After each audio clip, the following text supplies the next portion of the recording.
Okay, good afternoon, everyone. Today is the second session of the Major and Minors Week. It's Helping Professions.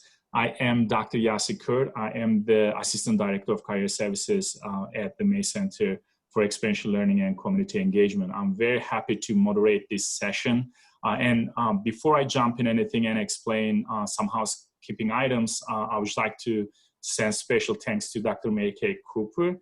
My pleasure. My pleasure. Thank you, Alumni. Thank you, Elizabeth. Thank you, Brandy. Thank you, Bianca. Of course. Very welcome. Of course. To make like really this Majors and Minors Week, the initiative happened. So really appreciate it, Dr. Mary Kay Cooper. And also we have Selena from Academic Advising. So any students, if you jump in, please just go ahead and then ask any questions to Selena as well regarding the academic related. But I would like to introduce you. Okay, first housekeeping items. Yeah, reminders. So just to have smooth conversation here is because the technology not every time is working for us. So if you have any questions, you can definitely unmute yourself, but also ask your questions on type your questions on the chat box. And then please just to have a smoother communication, please just mute yourself unless you're not speaking. And also, please note that this session is being recorded. So we're gonna be sharing this recording, hopefully after the session, quickly on our Tamisa May's YouTube channel. Today we have Bianca Goodrum with us. So she is working with Conceivable Resolution, PLLC. So it's a counseling private practice. So I'm excited that as I am also with the training in counselor, right? My PhD and master's. So I'm happy to see that, there's someone from private practice joining us. So I have a lot of questions. So our counseling students learn about it is because they most of the time are very scared to jump in that business world. This is how they see it. But she has 6 years of experience. She holds LPC, so licensed professional counselor. And then if you look at the word encouragement, like really, she says that love what you do, and then the commitment is important. So thank you, Bianca, joining us for today. And we have Brady Weissel, so 2011 and 2013, 2 times the alumni. So very happy to have Brandy as well. Brandy is working with the Endeavors as community outreach coordinator. But you can see that from the verse encouragement, like really the highlight is work on your personal professional brand. Honestly, as the May Center, we are all about that personal professional branding, branding development. So we help our students a lot. But today, learning from you about maybe that piece will be very helpful for our students. And then last but not least, we have Elizabeth Cosgrove, right? So 2015 counseling graduate as well from us. And then she's working with community care health centers. She also is a licensed professional counselor. And then I really love what Brianna shares here is because be open-minded to change, reframe, redesign their career path, and then be flexible. Of course, with COVID-19, I believe it's the more important than, the before. But let me just stop sharing so everyone can see each other and we can have, the better communication with the eye contact, I will say. But if you don't mind, just maybe we can start with, the brief intro. So I see Elizabeth, you first on my screen on the left. How about if we start with you? Sure. Well, I'm happy to be here. Thank you so much for inviting me. It's a pleasure to be here with fellow Jaguars. I'm excited to learn more about you guys as well. So my name is Elizabeth Cosgrove. I am a licensed professional counselor. I graduated in 2015, and I've been working in the field since. Since leaving the university, I've been able to work with a wide range of clients. I also was at the UTF Science Center for quite some time, working with individuals, and I was in private practice for a bit, and now I'm currently at the community care health centers doing integrative care, working closely with doctors and clients. So it's been a journey, and I'm excited to share a little bit more about myself and learn about others. So thank you so much for having me. Awesome. Thank you so much, Elizabeth. How about you, Brandy? Could you please introduce yourself for us? Yes, I am Brady Weissel, and as y'all mentioned, I received my bachelor's there at A&M San Antonio back when we were located on the Gillette campus. So I go way back. And I received my bachelor's in 2011, and then I went straight on to start my counseling degree there at A&M, and I graduated in 2014. And it's funny because I'm a mom of 5, and the whole reason one of the reasons I became a counselor, because I told myself I'm going to go to private practice so I can be in charge of my own schedule, and I've yet to do that. So I lied to myself.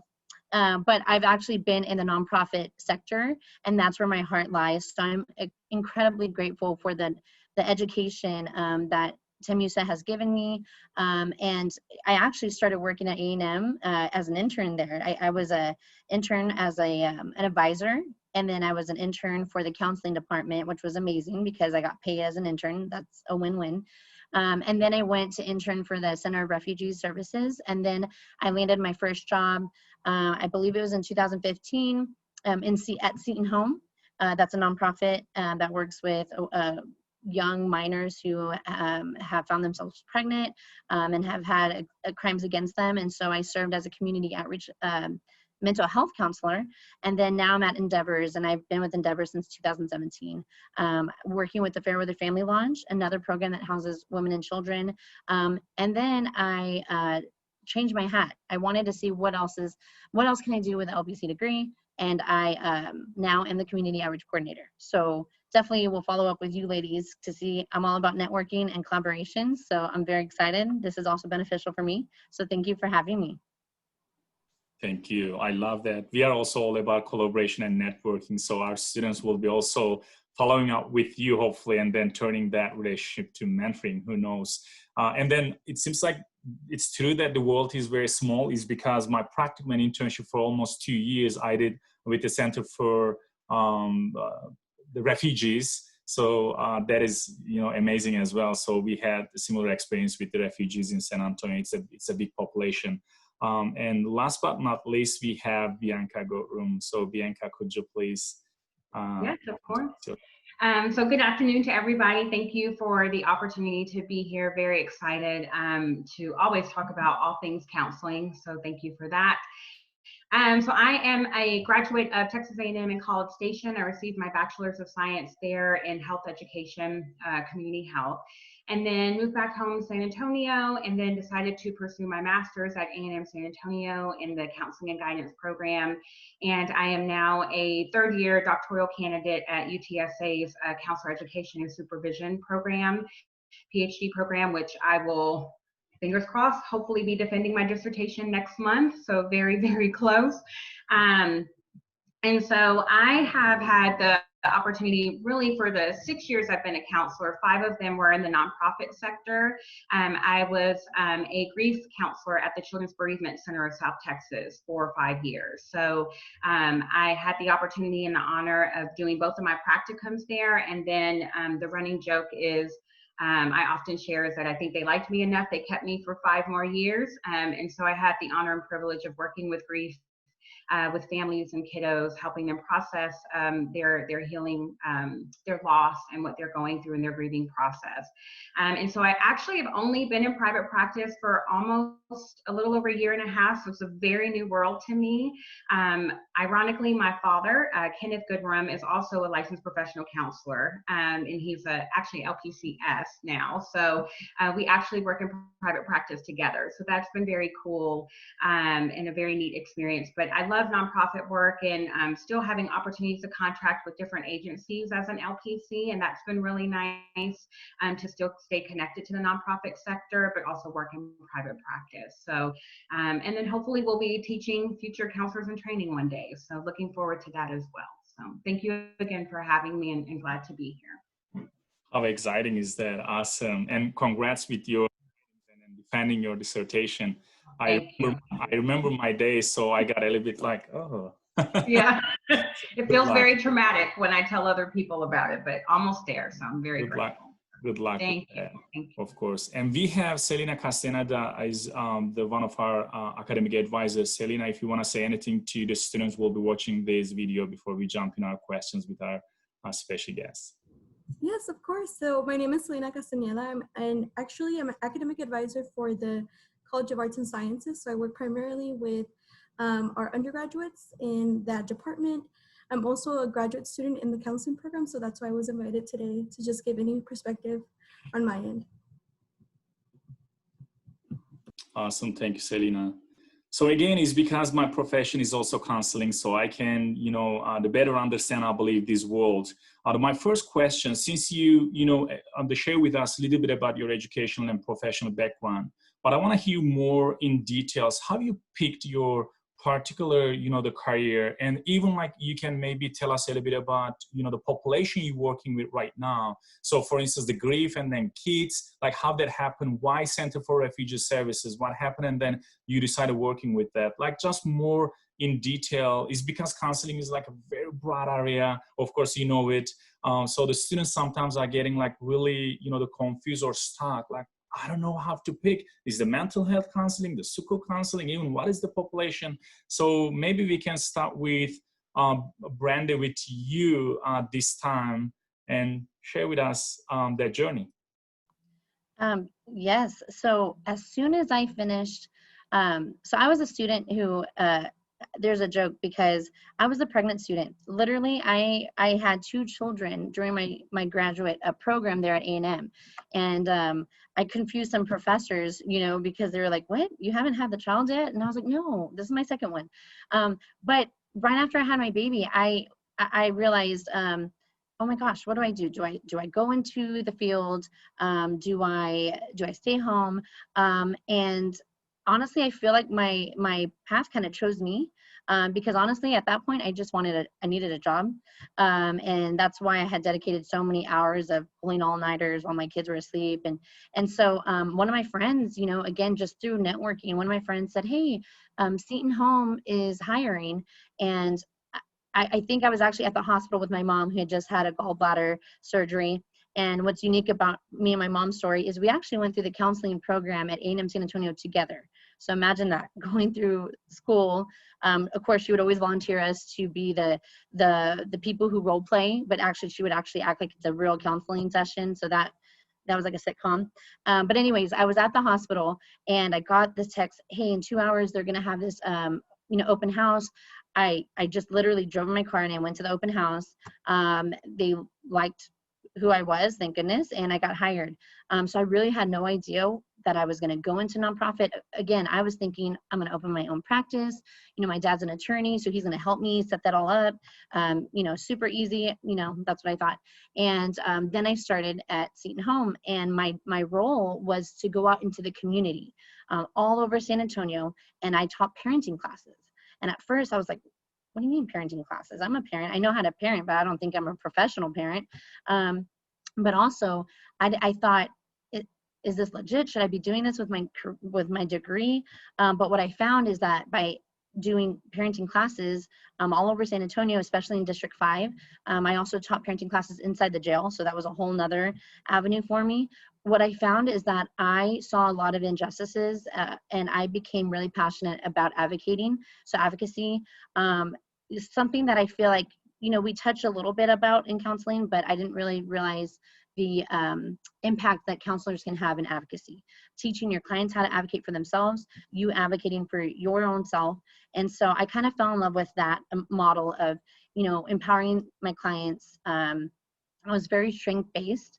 So I always wanted to, pull from their strengths and highlight them, and I would call them small victories. And so I fell in love with community counseling. So I literally would get in my car, go to one place, collaborate, try to partner with places like Saha, Avance, and I was just going and going and going. So it definitely, and I'm sure this will be another question later on, but it definitely can take a toll because I just never stopped. It was just, oh, here's a client, let me help them. They don't know they need counseling, so let me go tell them they need counseling, kind of thing. So I actually fell in love with that role.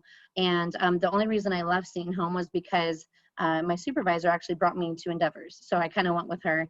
And again, I got a different experience. That was more stationary. So I no longer was so much in the community. It was working with the women and children on site. So that was definitely saved mileage. But it was a whole nother unique situation because there I was experiencing high risk clients, and that was something that it's one thing to learn it in the textbook, right? But then you go outside and you see a teen on the roof, that's a whole nother thing. So learning how to navigate that, working with high-risk clients, at-risk youth, grief, depression. I mean, that was my first experience working with clients who were schizophrenic, just different, a plethora of different diagnoses. And I also fell in love with that too. So needless to say, counseling definitely was the right profession for me, because every avenue that I found myself in, whether it's nonprofit and it's community outreach, or it's nonprofit and it's stationary, inpatient, so to speak, I like helping people. And although there's sometimes, and I'm sure y'all can agree, that, you know, we don't always feel like we're helping, and we want to see like the fruits of our labor, like we want to see it right away, and we don't see that, and so that can be discouraging. But definitely working with the refugee center, that was an internship that really inspired me to, again, with the injustices I saw I had to help people advocate for themselves. I remember working with clients who didn't have jackets in factories and they were freezing cold, so trying to collect jackets for them and then letting them know, you know, this is not right for them. And then, you know, that experience was really eye-opening. And it's ironic because I actually thought I was going to be an attorney like my father. But then I realized through counseling, I could advocate for clients just as much and save a lot of money. So that's a little bit about my journey. I don't want to take up too much of other people's speaking time, but hopefully I answered your question. Yeah, awesome. Thank you, Brandy. And I really like how you put out there, you know, our work is definitely justice work, and advocacy, and, you know, the empowering our clients is like really very vital in this profession. So thanks so much for that. And then for me also, like, I believe that, you know, having that experience with Center for Refugee Services helped me a lot to understand how important is, you know, the counselors, like we are the gatekeepers, but we can do even more and more with the advocacy. Amazing. Bianca, how about your case? Yes, so I always say that grief found me. I did not find it, and I would say both personally and professionally. And so as I was going through my master's program, and you get to the place where you're picking places to potentially do your practicum at, one of my classmates at the time, and I can't remember his name for the life of me, but he was very kind, telling me about this place he had been volunteering at. And he was like, yeah, you should try the Children's Bereavement Center. It's a really great place. I mean, it's heavy work, but it's good work. And, you know, it's something different. It's not the norm. A lot of people aren't doing grief work or grief counselors. And so you may want to try it out. And I was just kind of like, oh, I don't know. And a lot of that was my own hesitation about my own very recent grief experiences. And I just wasn't sure if I was ready for that, or if that would be a good fit, or if it would feel a little too close to home. But I trusted my instincts. And so I went ahead and applied, was accepted to do an interview, and found out shortly after that I had been accepted to be a practicum student there. And so, and have been in love with the work ever since. It's heavy work, it's hard work, but it's very rewarding. And it's just, I always say it's an honor and a privilege when clients can allow themselves to be so vulnerable and so heartbroken about the loss or losses in their lives, and that they trust you just to kind of walk that journey with them. And I can't fix it, right? There's no fixing grief, right? The reality is that our people would be here and that would be the fix, but they're not. And so just really being with clients and holding that space for them and sharing that space for them, and just trusting that they innately have what they need to help them heal and move forward in a really positive and healthy and productive way. But that takes time, and it's quite the journey and quite the challenge. And I would even say that doing that work within my master's program and then being hired certainly helped strengthen my own grief experiences and help me tap into my own growth. And I think I'm a better counselor for it, because I really understand what that looks like in a very healthy way, with having boundaries and limits and containment, but also being able to go into this, my own place of empathy of like, I really do understand what that feels like, and be with my client. I always talk about just really just bearing witness to them and to their heartache and their pain. And I think oftentimes in grief work, we want to fix it because it's a really uncomfortable topic and we don't know what to do with it. But I've learned in my 6 years of doing grief work that clients are really appreciative when you can just sit with them and let their heart break, and not try to find the perfect words, but also try to get them to a place where they can imagine what it would feel like to have hope again, or to see the light at the end of the tunnel, or to believe that life can still be good even with this ache and pain and void in their heart. And so I always say that grief work found me. I did not find it. And even in private practice has followed me. The majority of my clients in private practice are still very much grief oriented, whether in the loss of a person or the collective grief of what we are experiencing through the pandemic, grief experiences with the loss of homes or jobs, with, economic concerns and difficulties. And so for me, grief is a very universal language, if you will. Whether you're talking about death or just, daily stressors and worries and concerns that we have as individuals. And for me, I love the fact that it's the thing that, regardless of race, religion, or class, like, we are going to know what grief looks like in one form or another. And that to me just deepens the love for the work I get to do, but also to be connected to my clients in that way. And so I also get to do other types of work in private practice, but grief typically knocks at my door when friends are referring or colleagues are referring. Often it is for grief work because I've done this work for so long, and it's just a part of me. It's a part of my journey, and I think it's what makes me the counselor I am. But it's nice to have a break too, of like daily stressors of like, my mom is getting on my nerves.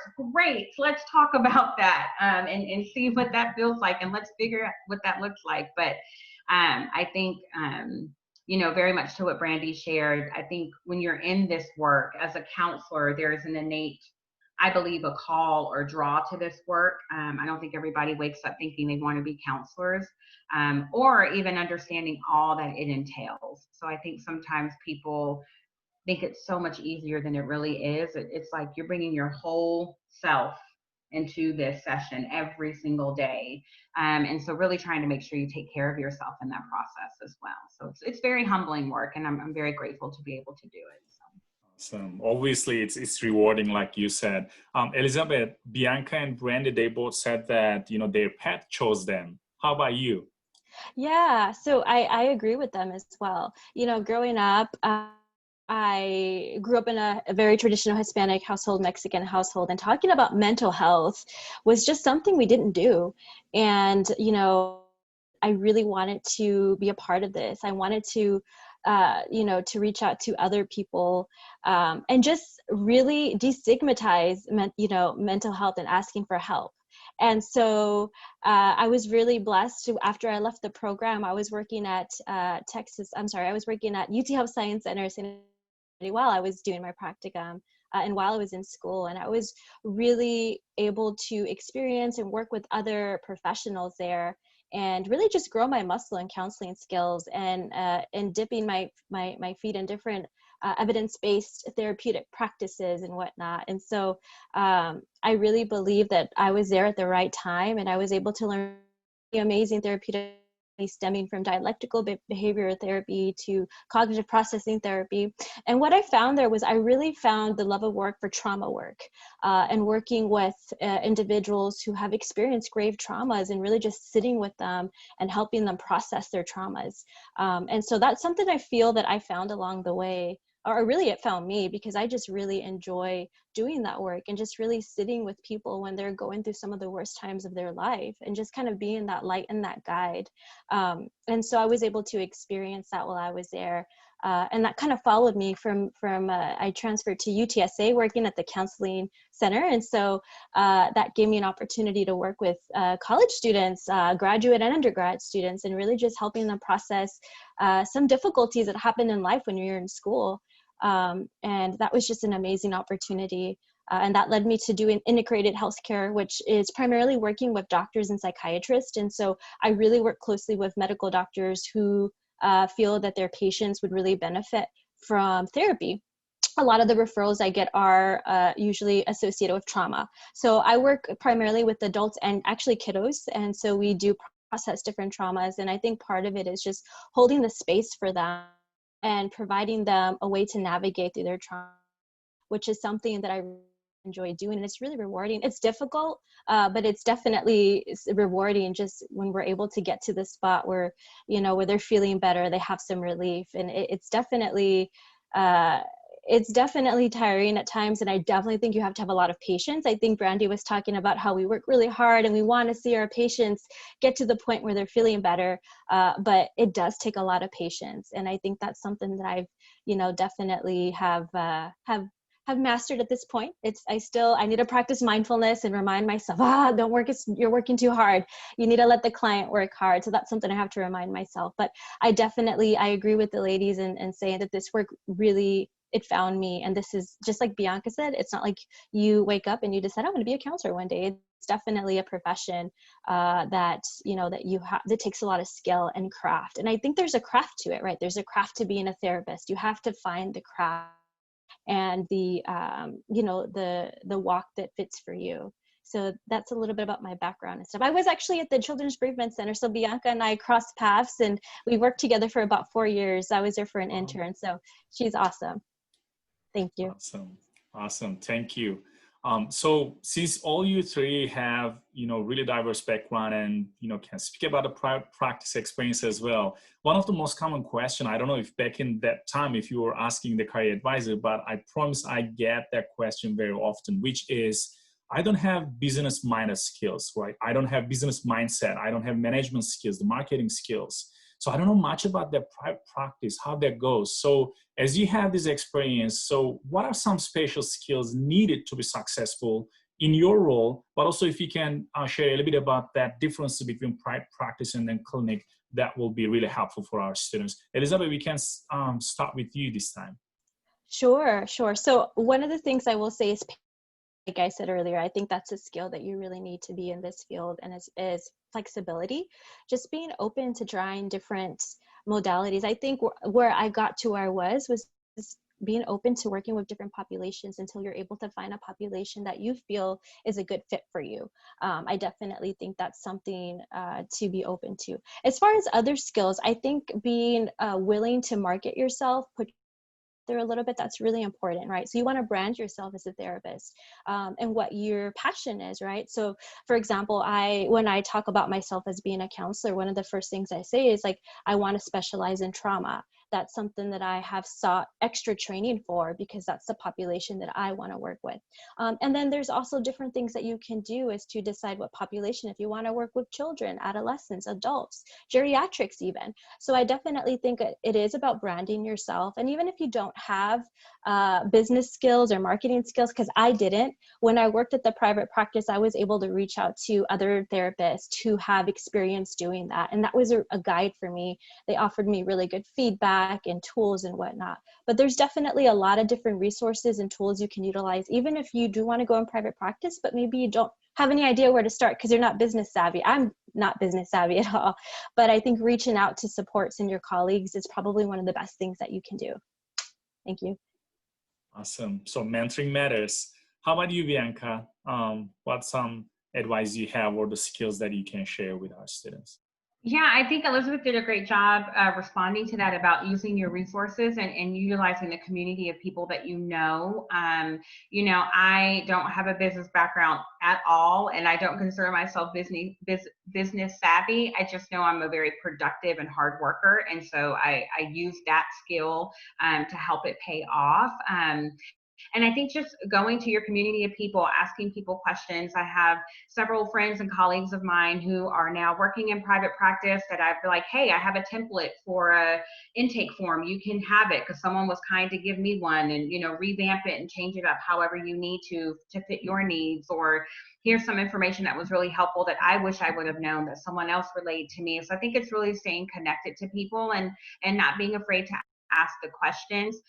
For me, I made a very early decision that private practice was not something I was going to do full time. I want to keep my practice relatively small and intimate because I do intend to hopefully teach full time, whether tenure track or clinical track, or to adjunct at a couple of different universities and things of that nature, kind of depending on whatever the job market allows for during the pandemic. So I think I was very clear going into the practice that this is not a full-time thing for me. I'm going to have a small intimate practice. I'm going to have a couple of clients on my schedule, and depending on time and other responsibilities, I'll make decisions about whether or not I'm taking clients on a new basis or not. But And that was really important for me to be aware of. So I think I would also encourage people to be clear to some extent as best as they can, like, what is your ultimate goal? What is your end goal? Do you really want to do private practice full time? And if you do, you're going to have a different level of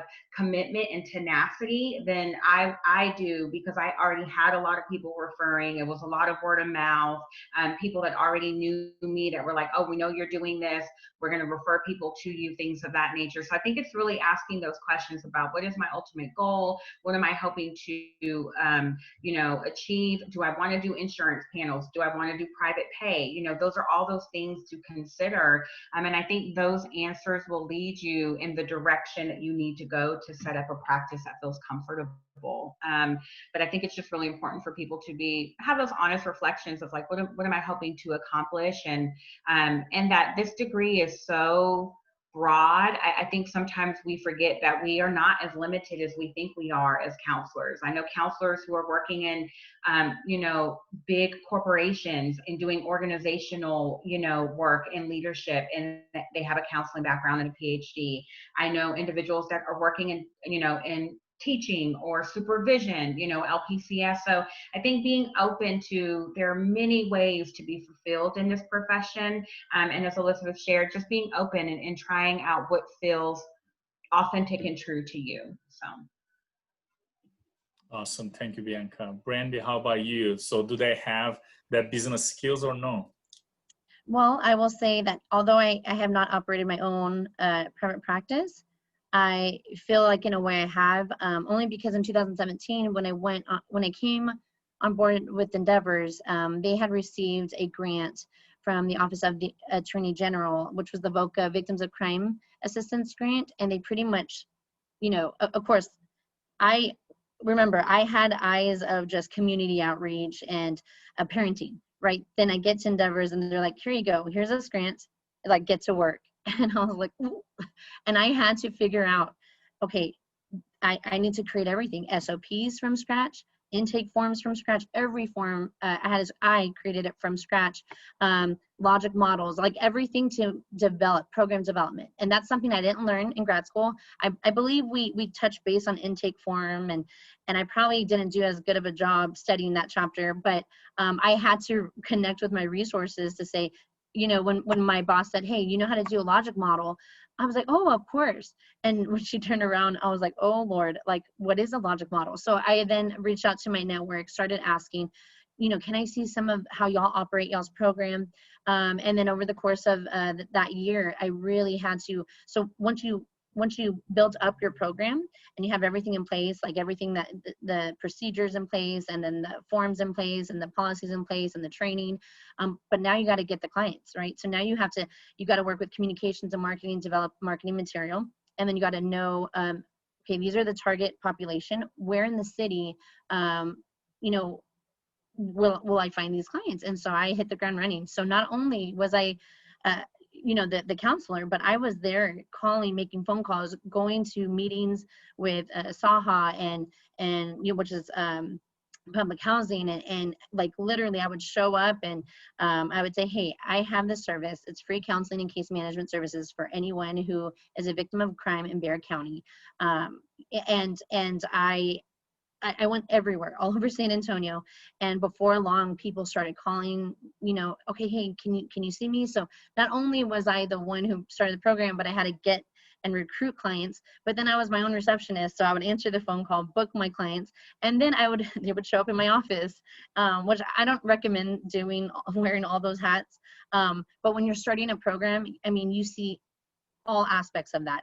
Eventually we were able to hire a team, so then I was able to supervise a team, which greatly helped, and so I definitely feel like those skills that I learned, while it wasn't in the grad program, it was definitely within the nonprofit sector. It was when you're actually in the field, I mean, that's experience you just can't get anywhere else. I mean, and it's no fault of the grad program. It's, I mean, you learn while you work mostly. And so I'm very grateful. Like if any of y'all need help starting a program, I'm your person because I've done it. And I've done it several times actually now. So that's something I definitely did not ever think that I would ever have been tasked with. Right, because when you're in grad school, you're thinking, oh, okay, I'm gonna just see clients and that's it. I had no idea where my journey would take me. I've helped write grants. I've done tracking, data tracking. I've had to present to city council. I mean, that's a whole nother thing. Really getting to know my city council because of funding. You want to know where your funding comes from, because without funding, when you're in a nonprofit, well, there goes the program. And so I definitely have learned to be flexible. Learn to delegate. That was a big thing because, you know, I was very much on, oh, this is my program, this is my baby, I got to do everything myself. Well, you get burnt out. You definitely do, and you get exhausted. And if you find yourself in that position, how effective can you be as a counselor, right? And so I definitely, when I hired people for the program, I was able to finally take a breath and delegate tasks to them. So I wasn't the one having to run around the city and then, you know, call my clients and then see my clients. I just had to focus on being present when my client walked in. And something that I always, like a rule of thumb for me was the moment my client walked in my door, it was about them. Like anything that was going on at home, whether it was health issues, my children, like I said, I have a lot. So I just like out of sight, like I literally did not focus on them. It was about the client. And the way I would gauge how my own mental health was if I started thinking about my own things going on during a session, I knew, hey, something's up. When's the last time I took a break? When's the last time I went to the restroom, ate lunch? You know, so I definitely think you have to find your own model also of the self-care. Like, what is it that you do for self-care? And something as simple as drinking water was so hard for me. You think, oh, I'm not, you know, yeah, I have a headache, but it's okay, I'll drink water later. And literally I would joke that I needed a backpack with water because I was just go, and that can be very dangerous. And we don't want to, you know, you definitely don't want to be the counselor telling your client one thing and yet, you know, you're all passing out because you haven't taken care of yourself. So I definitely had to learn through some of those. And again, I really didn't focus on that chapter in grad school. So it was kind of, I learned as I experienced those challenges and just, but I am very grateful. And I do think that when I am ready to open a nonprofit or my private practice, I do think I will be definitely ahead of the game because I will know more or less. And then whatever I don't know, I'll call Bianca. So so there's that. Awesome. You all three are really great role models, and you know the examples for our students is because they will hopefully understand after, you know, watching these, you know, the session, that they don't have to have that, you know, the business background to be successful private practice owners, or really just to take that journey. Just have the commitment, seek for answers, seek for help. And then if you have colleagues that they already been through that process, which 3 of you right now, hopefully our students will be reaching out to you and then learning from you about their details. But yeah, thank you. So amazing. So in any profession, of course, is the counseling the same, but even the private practice, the clinic, wherever you work with, sometimes we face with challenges, the obstacles. Some people like really see that failure. Some people really identify that as more like learning moment. So my next question is about like really around this topic. What has been the greatest challenge or learning, the opportunity moment for you in your career? So any one of you, if you want to take the lead. I'll start if you don't mind. So I've had a lot, but I learn. You know, I think that's the biggest thing that you can do with the challenge. You learn. So I'll just talk about the most recent one, which was about in December, or actually in October of last year. I not only you know, was a lead therapist, but then I got promoted to oversee the lodge. So that was a whole nother, you know, ball game, right? And so again, being that I'm a mom and my husband's a pastor and I have a lot of other commitments and I'm very civically engaged, I was feeling very just like I mean, I was leaving work really late. I was the person that if there was a crisis at any moment, at one point I had 3 phones. Okay, that just sums it up. I had my own personal phone, an on-call phone, and then my work phone. So that lifestyle started really catching up to me. And, you know, I definitely don't recommend, you know, working somewhere where if it's not in line with your priorities. So, and that's the thing, it took me a while because again, I have a father who's an attorney and I would always see him come home and he would work really late. So I always thought, oh, that's how you work. You put in those hours and that's, you know, that's how you work. And there's, for some people that works, right? But then I started realizing, hey, I get home and my kids are already in bed. Oh, and then, you know, I'm already gone. And then I realized, man, I'm not seeing my children. They're going to be 18 before I know it. So, you know, God really started convicting me. I just really felt convicted about where's my time going. And yes, I loved, and I say I loved, but I really sincerely care for people.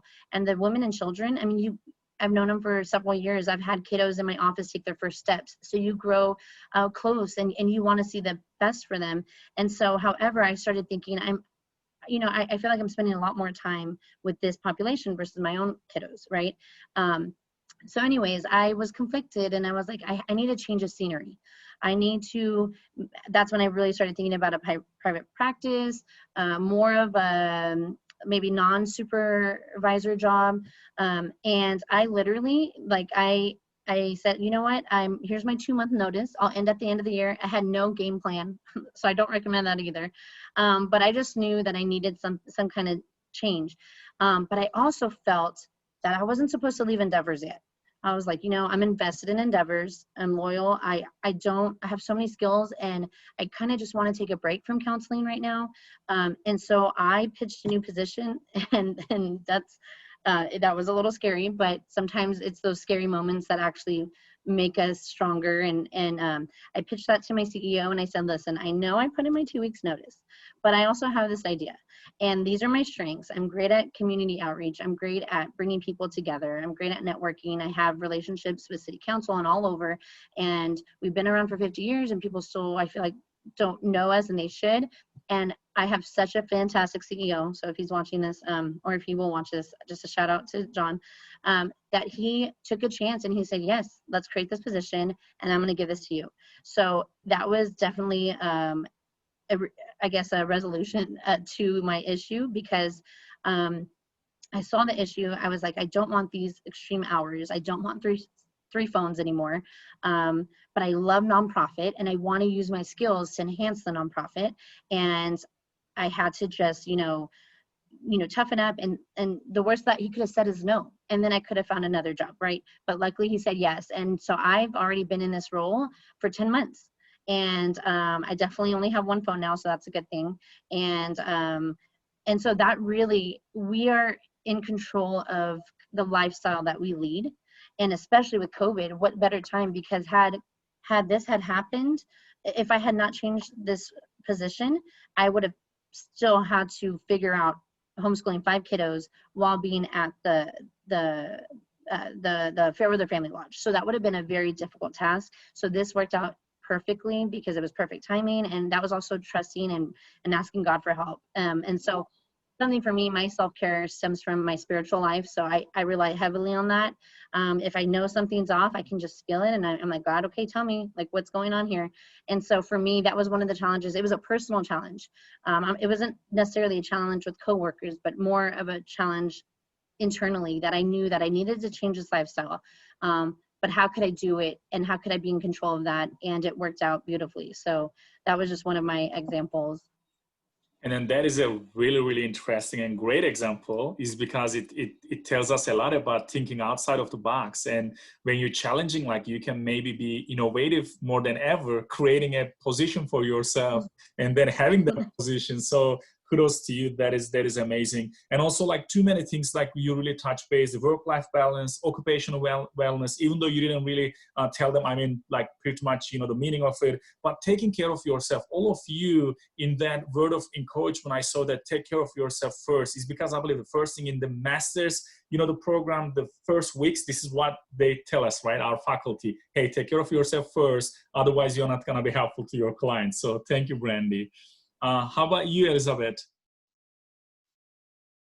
Yeah, so yeah, Brandy, that's an awesome example, and I agree with you. Like, I think challenges, like I'll give two examples. I think one of them is just boundaries, like creating and respecting your own boundaries. I think that kind of aligns with what Brandy was saying.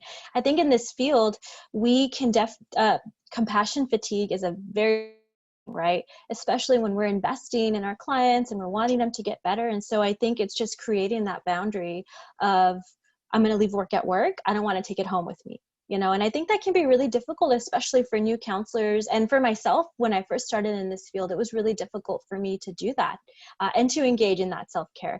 And it's so true. You do have to take care of yourself, and you do have to engage in self-care, because you will burn out.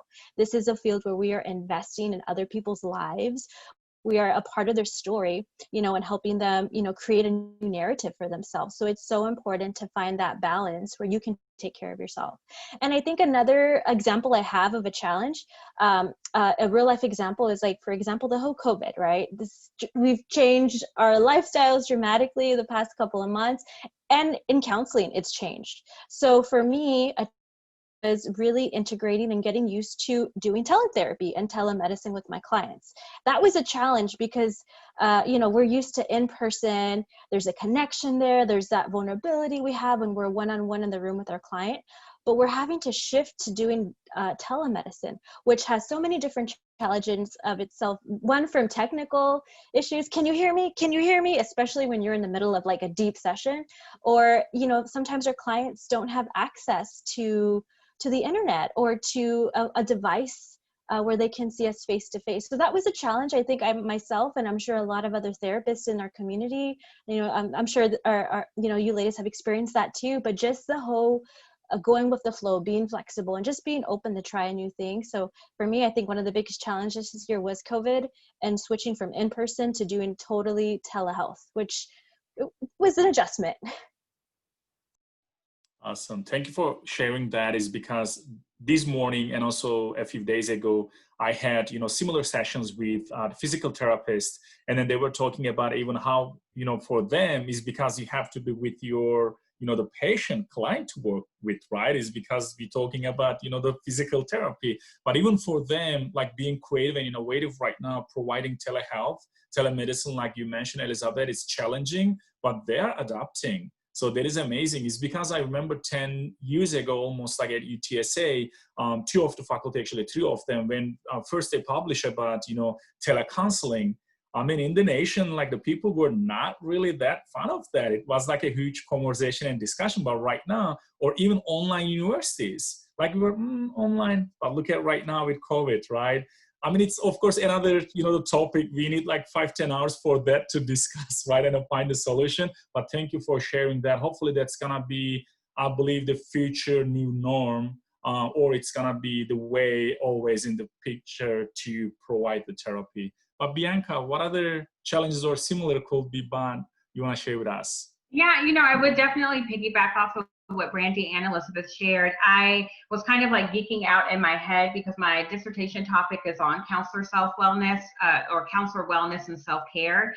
Specifically, I'm looking at narratives of grief counselors, just because that's my background and my area of expertise. And but they're my two loves, so grief work and looking at counselor wellness and self-care. And it's just been really interesting to hear the stories of my participants and really this understanding of, I think, the challenge of really defining what self-care and wellness really is for each of us as individuals. And so I think sometimes the challenge is just what are those terms? Like, right, I know that in our master programs, we hear those buzzwords, and our professors, even in my doctoral program, it's like, what are you doing to take care of yourself? What does that look like? But it seems so elusive. And I always describe it like being like an iCloud land, like this thing that we never can like attain. And I do believe that it's very much attainable, but I think it's just a reconstructing or narrating what do I believe self-care is, what does that look like for me. So like Brandy was sharing, like self-care is spiritual for her, it's that spiritual dimension, that spiritual component. For another individual, maybe it's their creative side, maybe it's music, maybe it's writing or painting or drawing, or and so I would really say one of the challenges I think is constantly kind of ebbing and flowing of like, what do I need right now in this moment, because what may have worked pre-COVID may not be working during a pandemic, because we're not able to really connect with our friends, you know, face to face, or we're not going to the movies, or we're not going to go, you know, do these things outside as often as we had been. So it really takes a toll on, like, well, really, what is self-care? What is wellness in the time of a pandemic? What are some of those, one of my participants that talked about kind of like, what are those like deep levels of self-care and wellness versus kind of the superficial thought process of, oh, mani-pedi or going out for dinner. And those are all wonderful things, but like, are those things that feed you mind, body, and spirit? And so it's just been really, it's been a challenge, but it's also been very like reinvigorating doing this in my research study, because it is such an important topic. And I think that as master students, we kind of blew it off because it's like, well, we don't have time for that. And now we're realizing, being in the field and really being a part of this great profession, like, oh, we better make time for this, or we will not have longevity in this profession. You know, the inherent risk of being counselors, burnout, compassion fatigue, vicarious trauma, all of those things are real. And so it's like, well, what am I doing to care for myself? I don't know if the goal is to eliminate those things from happening, because I think they can just happen and they creep up without us knowing sometimes, but to try to help contain or prevent it in a way that will be overwhelming. And so if you get me talking about self-care and wellness, we'll be here all day, so I will stop that train. But I do think it is a really big challenge to, how do I fill my cup back up really well and in ways that are going to give me back what I need, so that I can then extend that every single day to my clients. And then again, like Elizabeth said, the challenge of just doing telehealth. I would much rather be in the room with my clients. I would much rather be able to be and share space with them, and, you know, offer whatever I could in that presence of just being in a physical space. And so I think just the difficulties of that, of trying to figure out, how do I still show up? How do I still be present? How do I still engage through a computer? And so I think even just things of like leaning in a little bit more, like really being engaged and like, okay, tell me more about that, and like, help me understand. I use my hands a lot anyway, so that's always a given, but like, you know, help me understand, or, you know, this is what I'm observing or seeing from you, even though we're like on the computer screen. And so I think that's also been a challenge. But as to your point, I think it is a new normal, and that's kind of difficult to be okay with too, because you want clients to feel like they can come into a space that is, you know, with you one-on-one, but then also honoring their safety and your safety as well. So yeah, I think those things are both challenges. And I think one of the ways to combat that challenge of telehealth is taking care of ourselves, and like being honest about these things are hard, and they are difficult times, and they're strange, and it's awkward, but what can I do to try to continue to be connected and engaged in a really powerful way? Awesome. Yeah, thank you, Bianca. Bianca, Lex, oh yeah, Brandy. I was just gonna say, recently, or actually over the course of the past year, there's this little tip that I gauge. So if I find that my laptop and my phone are both almost dead, there's a chance that so am I, because that means I've been on my phone almost all day, or I've been on my laptop almost all day. So when they both are needing a recharge, I take that as a sign that I also need a recharge.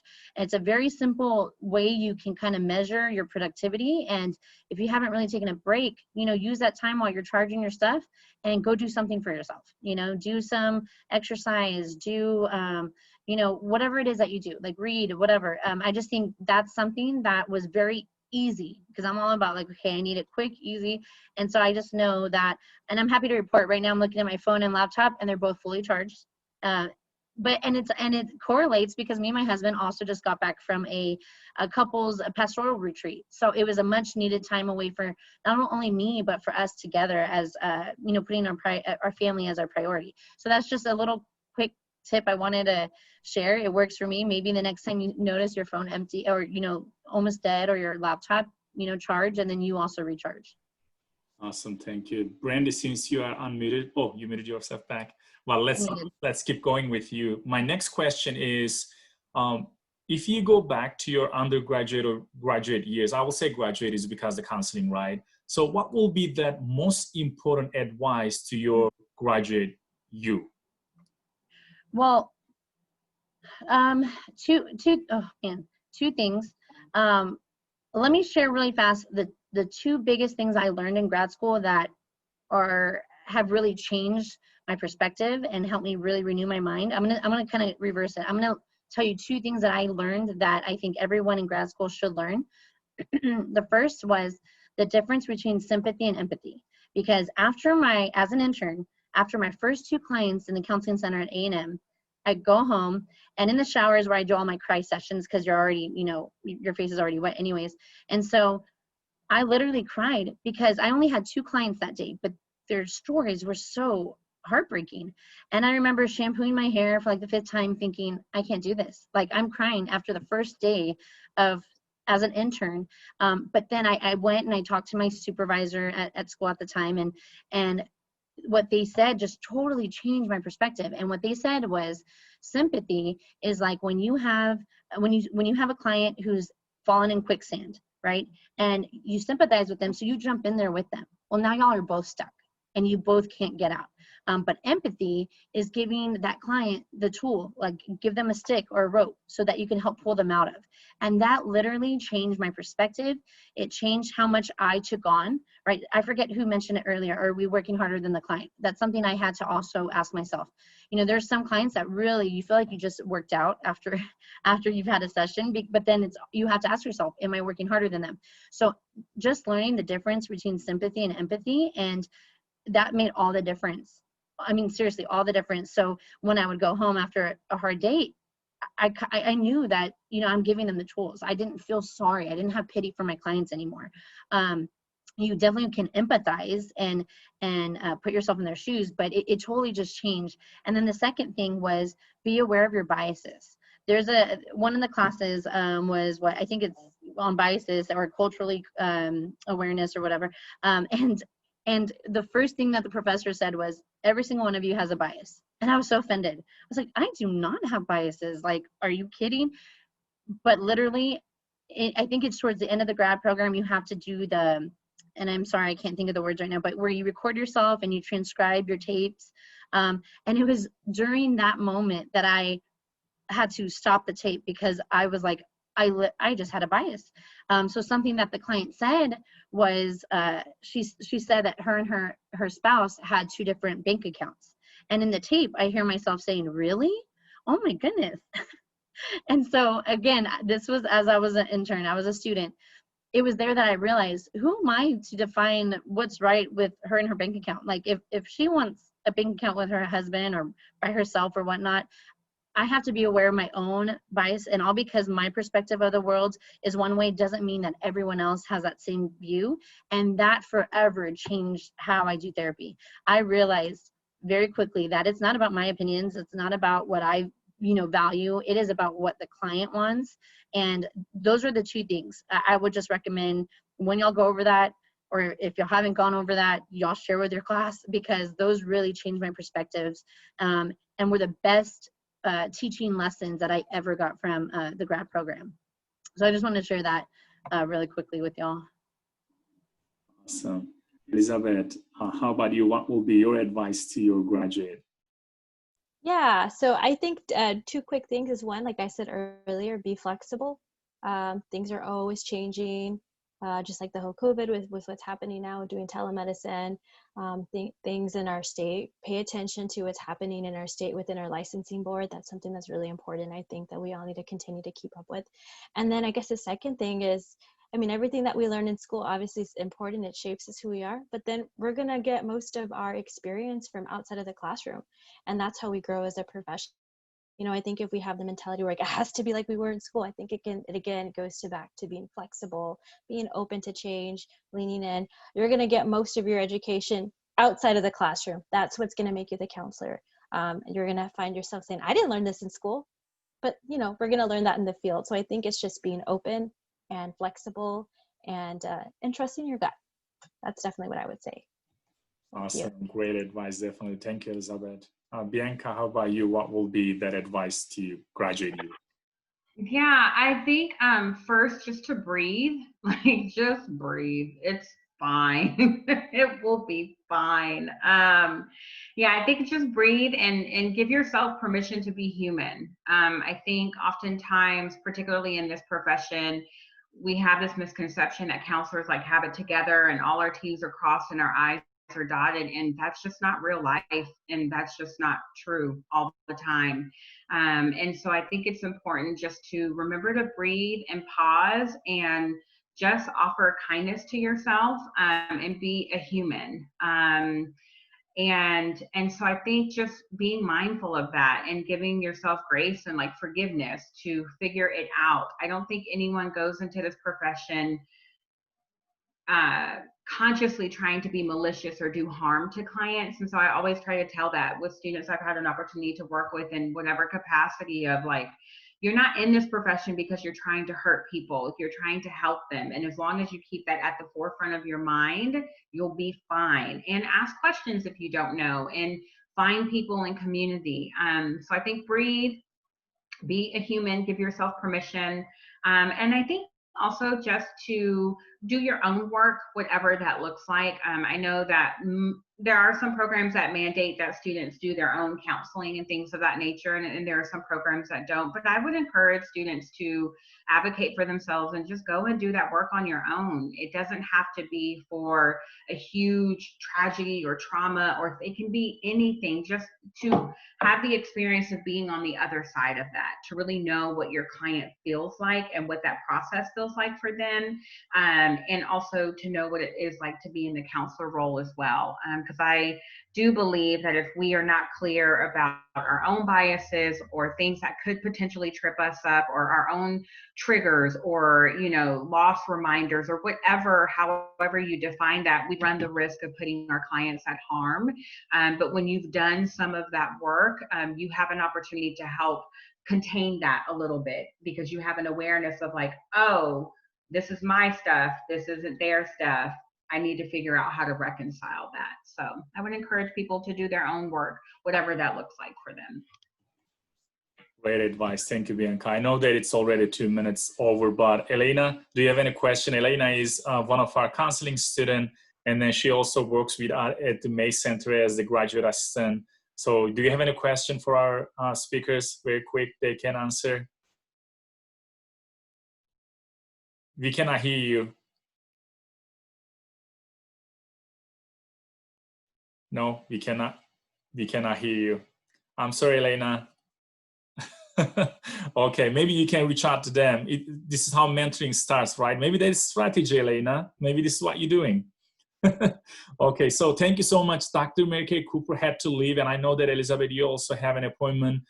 So really, Dr. Cooper said that, you know, she's very proud of you, to make us proud of you and your alma mater. And thank you so much for your time, but also thank you so much for sharing your experience and wisdom with our students. But I will share with our students like a few more things, if you don't mind, but feel free if you need to leave. But I need to share this very quick, just a reminder for our students. We have our all major virtual career fair. It's gonna be next Thursday, October 15th from 1 p.m. to 4 p.m. Thank you, Elizabeth. Please join us, students. And also our graduate and professional school fair, it's gonna be the following week. We have 64 institutions from Johns Hopkins University, USLA, I mean, name it, all the big universities. And then even outside of the country, we have a university from Switzerland. How amazing is that? And then students will be able to learn about, from the medicine school to law school, from the helping professions like the counseling, psychology, we're talking about education, you name it, more and more. You can go to Jackson to learn about these, the career fairs, and then of course the employers organizations will be joining us. As always, we say connect with us, keep in touch. You can follow us on all the social media. You can see YouTube, Facebook, Instagram, LinkedIn, and Twitter. Of course, as we promised, this recording will be available on YouTube channel Tamisha Mays, hopefully today later on. And also, it's important for you students to mark your attendance in Jackson. This is how you can get this done with the experience transcript. It's important for you to show that. But again, thank you so much, Brandy, Bianca, and then joining us, Elena, for us today. Thank you for having us. It was an honor. Thank you. Of course, thank you. Have a good one. Take care. You too. Bye. Bye-bye, everyone. Bye-bye.